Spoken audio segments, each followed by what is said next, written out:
নমস্কার। আজকের ছোট গল্প মায়ের ভালোবাসা।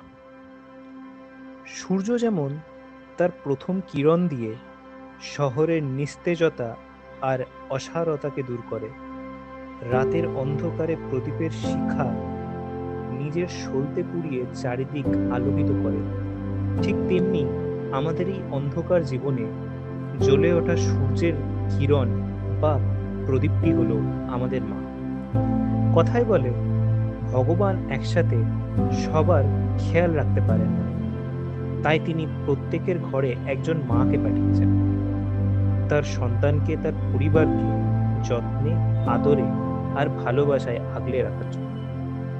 তাই তো তিনি নিজে অভুক্ত থেকেও সন্তানের জন্য থালার শেষ রুটিটুকু নিঃশব্দে তুলে রাখেন। রাস্তার ঝোড়ো হাওয়া যখন চারিদিকে লণ্ডভণ্ড করে, সকল ব্যস্ত মানুষ দরজা জানলা বন্ধ করতে ছোটে, তখনও একজোড়া চোখ অপেক্ষায় থাকে তার সন্তানের ঘরে ফিরে আসার জন্য। একটা পাহাড় সব ঝড়ঝঞ্ঝার মাঝেও নিজেকে অবিচল দাঁড় করিয়ে রাখে, যেমন ভাবে সব বাধা নিজের বুকে সামলে নেয়। আমাদের জীবনেও সেই পাহাড়ের ভূমিকাটা নিঃশব্দে পালন করে আমাদের মায়েরা। মা শব্দটা হয়তো কোনো অভিধানের পাতায় লেখা একটা সাধারণ শব্দ নয়, বরং এটি এক গভীর আবেগ, এক নিরাপদ আশ্রয়, এক অকৃত্রিম ভালোবাসার নাম। মা হলেন সেই আশ্রয় যেখানে ভাঙা মানুষ আবার নিজেকে খুঁজে পায়। প্রতিটি সন্তানের আকাশের নিচে মাই হলো একমাত্র স্থায়ী ঠিকানা, যার কোলে মাথা রেখে সে নিশ্চিন্তে শান্তির ঘুম ঘুমাতে পারে।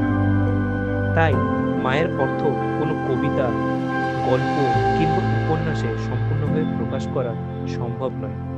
এই অনুভূতি, এই ভালোবাসা, এই আত্মত্যাগ সমুদ্রের গভীরতার চেয়েও গভীর, আকাশের বিস্তৃতির চেয়েও বিশাল। মা শুধু একটি সম্পর্ক নয়, তিনি সন্তানের প্রথম শিক্ষক, প্রথম বন্ধু, প্রথম আশ্রয় এবং শেষ ভরসা।